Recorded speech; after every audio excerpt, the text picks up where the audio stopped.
네. 자, 안녕하세요. 네, 저는 일반화 강의하고 있는 김홍영이고요.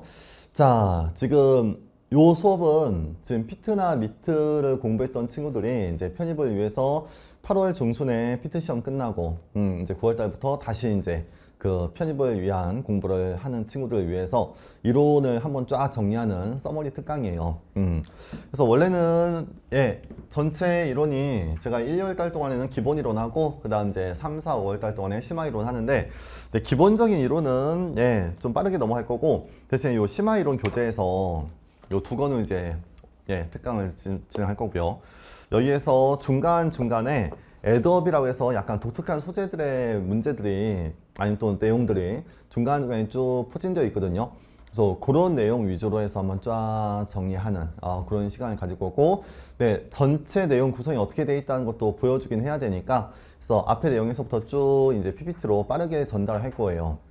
그래서 이 수업을 듣는 친구들은 이 교재 구성이 보통 이제 왼쪽 페이지는 관련된 간단한 내용이 있고 오른쪽 페이지는 그거 관련된 기본적인 문제들이 있거든요. 그래서 1번부터 저 뒤에 400번까지 두 권에 이어서 넘버링이 되어 있는 400번까지 문제가 있고 그 문제들은 뒤에 해설지가 다 있어요. 그래서 이론 정리하는 내용에 맞춰서 거기 오른쪽 페이지에 있는 문제들은 한 번씩 다 풀어 보셔야 될 것 같아요. 대부분은 이제 주관식 형태 문제고 가끔 이제 객관식이 있긴 한데 한번 쭉 써보는 그런 형태 문제들이고, 그래서 넘버링이 붙어있는 1번부터 400번까지 문제는 뒤에 있는 해설지 보면서 각자 자습하면서 한번 풀어보시는 걸로 해주시고, 그 다음 또 하나가 인터넷 강의 듣고 있는 친구들은 지금 요 이론 서머리 하고 이론 정리 수업 듣고 그 다음 이게 다 끝나면 1단계 문제풀이를 꼭 수강하기를 추천해요. 그래서 제 문제풀이 과정이 크게 뭐 네 가지 단계가 있는데 1단계 문제풀이가 있고 그 다음 2단계가 있고 3단계가 있고 그 다음 파이널 모의고사 이렇게 구성되는데 2단계 문제풀이는 약간 심화된 추론 형태 문제가 좀 많거든요. 근데 요거는 피트나 미트 준비했던 친구들은 충분히 좀 연습했던 소재인 것 같아요. 그래서 요거는 좀 생략해도 괜찮아. 근데 1단계 문제풀이는 약간 독특한 소재의 그 기출문제들 모아놓은 거라 요거는 한 번씩 다 풀어보셔야 되거든요. 그래서 요 이론 강의 다 듣고 나면 1단계 문제풀이 꼭 듣고 3단계 문제풀이도 분명 필수고요. 이건 기출문제와 모의고사를 같이 진행하는 건데 단원별로 기출문제 한번 쫙 풀어보는 거니까 또 실전 모의고사를 같이 하고요. 그래서 요것도 같이 진행했으면 좋겠고, 그래서 지금 커리를 보면은 이론 정리하면서 요 3단계 문제풀이를 같이 하시고 이론 정리가 끝나면 1단계 문제풀이를 한번 쭉 풀어보시고 그러고 이제 마지막에 이제 파이널 모의고사로 정리하는 그래서 그렇게 공부하기를 추천해요. 그래서 이론 정리하면서 요 단원별 기출문제 같이 풀어보시고 그 다음 이제 1단계 문풀 그건 따로 한번 정리하시고 그 다음 파이널 모의고사 하고, 그렇죠? 자, 그래서 현장에서 수업 듣는 친구들은 현재 3단계 문제풀이를 하고 있고 그래서 단원별로 기출문제 보고 있고 이제 일주일에 한 번씩 그 실전 모의고사도 풀고 있고 거기에 요 이론 정리하는 시간을 지금 갖고 있는 거고요. 자, 그러면 전체 내용을 이제 한번 쭉 진행할 건데 우선 그렇게 한번 정리하고 시작을 할게요. 분필도 갈아 끼우자. 전체 일반화학 내용이 어떻게 구성되는지 일반화학 교재마다 기본서마다 또는 뭐 이쪽을 수업한 선생님들마다 단원 구성이 좀 다양하긴 한데 저 같은 경우는 10개 단원으로 쪼개서 내용을 구성했고요. 그래서 1단원부터 10단원까지 전체 내용이 어떻게 구성되는지 간단히 보여주고 시작할게요. 우선 1단원은 원자 구조와 주기적 성질, 원자와 주기성, 그래서 원자 모형과 오비탈, 전자 배치, 그리고 주기적인 경향성 관련된 내용인데 보통 이쪽에서도 두세 문제는 반드시 나오죠. 어느 학교든. 그래서 원자에 대한 기본 내용 알고 있는지 또는 보호 원자 모형 가끔 나올 때 있고 전자 배치 한 문제 잘 나오고 주기적 경향성은 거의 뭐 피트 형태 수준으로 나오거든요. 그래서 약간의 추론한 형태로 문제가 구성되고 그 다음 두 번째 단원은 화합물이에요. 그 화합물이 형성되는 과정이 어떤 결합에 대한 걸 공부할 건데 그래서 이온 결합이 형성된 과정, 그 다음 공유 결합이 형성된 과정에서의 결합 이론, VBT와 MOT에 대한 내용이 메인이 될 거고요. 그 다음 VBT 한 문제 분명 나오고 MOT도 한 문제는 반드시 나오죠.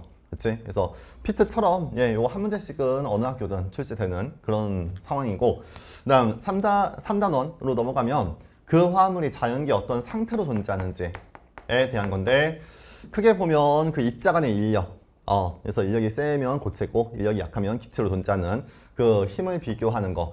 그것도 피트보다는 훨씬 더 빈도수가 높아요.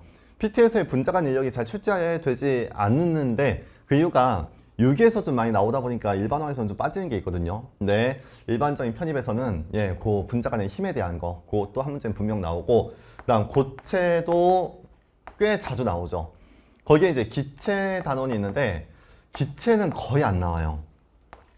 특히 PT에서 공부했던 그런 뭐 콕을 열었다 닫았다 막 피스톤이 왔다 갔다 했던 그런 추론 문제, 기체 어떤 상황을 이해할 수 있는 그런 실험 문제, 그런 거는 전혀 출제가 안 되고, 그래서 그것만 빼도 전체 시험 난이도가 확 쉬워지는 그런 느낌이 좀 들기도 해요. 그래서 피트보다는 편입 문제가 훨씬 더 간단하다라는 게 이런 복잡한 실험 문제가 나오진 않는다는 거지. 대신에 기체에서 그게 많이 나와요. 이상기체와 실제기체의 차이, 반대발세 정식을 이해하는 거하고 소문자 A와 소문자 B에 대한 어떤 이론적인 거 있죠. 그런 거는 굉장히 자주 나오는데, 뭐 콕을 열었다 닫았다 하는 그런 형태의 소재는 우리가 따로 공부하진 않을 거고요. 그 다음 4단원부터가 반응 파트예요. 이렇게 1, 2, 3단원까지가 물질에 대한 거 공부했으면 4단원부터는 열화, 연력학을 공부하고, 그 연력학 이론의 맨 끝자락에 델타 G와 K가 소개되고, 그 대문자 K값을 활용하는 평형 단원으로 이어나가고, 여기까지가 이제 빨간색 교재로 구성되는 파트 1 교재의 내용이고, 그치? 요 연력학이 약간 어려운 게 많죠. 그래서 요거는 좀 자세히 할게요. 요거 나갈 때쯤 한 3주차부터는 요걸 좀 진행할 것 같은데, 요건 좀 자세히 보는 걸로 하고, 평형은 또 깊게 할 게 별로 없어요. 대문자 K값을 이용하는 건데, 근데 대문자 K값을 이용하는 것도 피트 같은 형태의 그런 실험 문제가 거의 출제가 안 돼요. 그런 문제 만들기가 좀 쉽지가 않은 거지. 대신에 연력학 내용을 이어서 이제 정리하는 간단한 평형 문제 정도는 출제되니까 그거는 좀 볼 건데, 피트 형태의 수준의 문제는 좀 뺄 거고요. 그리고 6단원 넘어가면 산과 염기예요. 산과 염기도 문제는 많이 나오죠. 그런데 뭐 복잡하게 나오는 거는 많지 않아요. 그러니까 기출문제 한번 쫙 보면은 그래프나 표 형태 문제가 그렇게 많지가 않아요. 다 글로 이제 문제 나오거든요.